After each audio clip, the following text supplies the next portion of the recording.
Qozog'istondagi atoqliq faoliyatchi Otyurt Fidoyilar nomli kishilik huquq tashkilotining qurg'uvchisi Serjan Bilashev o'g'lining Qozog'iston hukumat tomonidan nazarband qilingandan keyin muhojiratga faoliyatchi Abluzo qozoq xalqiga Serjanni qo'yib o'tish erkinligini asliga keltirish uchun 22 mart kuni namoyish o'tkazishga chaqiriq qildi.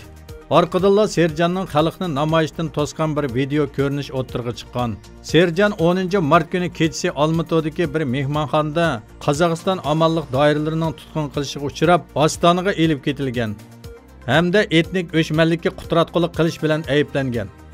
Uning tutqun qilinishi xalqaroda zo'r g'ulg'ula qo'zg'ab, qattiq tanqidga uchirgan. Qozog'iston hukumati xalqaro jamoat fikrining besimida uni oila nazarbandiga elib, mirza qamoqda tutib turibdi.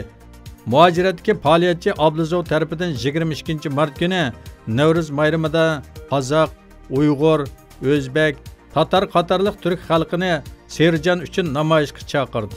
Hamda mazkur namoyish 3 kundan 15 kungacha davom qildiganligini bildirgan. Orqadan Serjanning namoyishni to'sish haqida bir qisqa video tarqatilgan bo'lib, videoda Serjanning odatdagi jasurligi, qaysarligidan hech bir asar qolmagan edi. Serjanning ayoli Layla xonimning bildirishicha, Serjanning advokatini bo'shatganligi majburiy atalmish jinoyatni qabul qilishga Mangulik Otyurt Fidoyi jamiyatiga yaqinlashmaslikni hamda ikki oq varaqqa imzo qo'ydirilganligini, keyincha bu imzo qo'yilgan varaqchaga nimalar yozilganligidan ansirganligi, hech qanday ijtimoiy munosabatda bo'lmaydiganligi, yaqinlashuvchilarni tutqun qildiganligini, telefon, kompyuter ishlatishdan mahrum bo'lganligini bildirgan.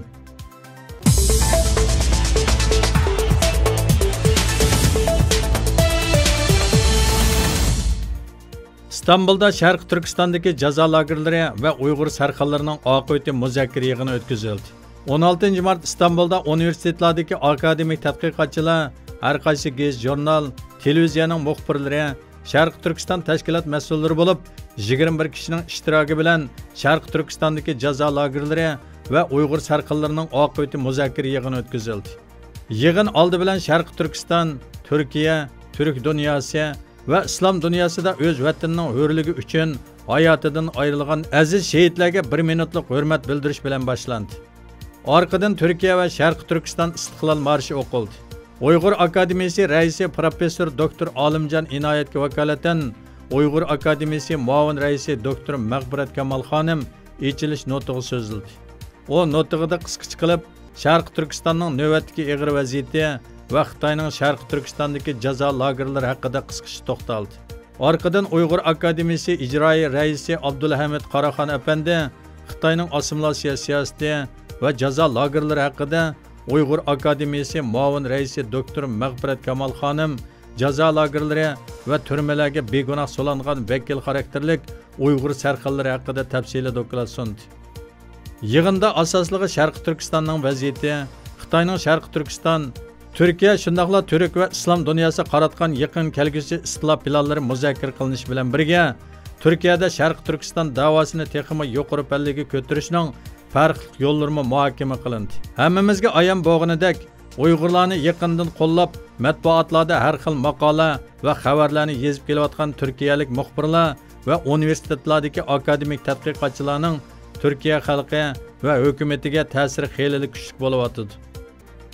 Uyg'ur Akademiyasi Sharq Turkistonliklarni qo'llagan muxbir va akademik tadqiqotchilarga rahmat etish bilan birga, ularni texmi to'g'ri, keng ma'lumotlarga ega qilish va matbuotlarda Sharq Turkistonliklarga oid texmi ko'p mazmunli maqola va xabarlarning e'lon qilinib turishiga turtki bo'lishiga chaqiriq qilgan.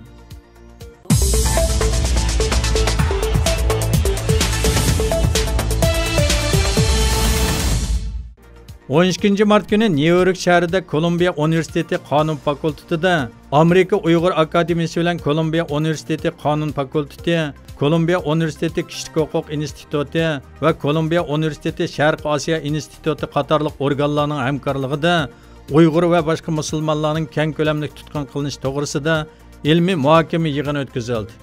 Yig'inga qonun, xalqaro munosabat, kishilik huquq, siyosat va axborotchilik kasblarida o'qiyotgan amerikalik va chet ellik o'quvchilar qatnashishi bilan birga bu yil 5 fevral Uyg'urlar uchun namoyish o'rinlashtirgan Yahudi o'quvchilar va Sharq Turkistonga tadqiqot va sayohat uchun borgan vatanda bir mezgil yashagan amerikalik tadqiqotchilar Uyg'urlar bo'lib 100 dan ortiq kishi qatnashdi.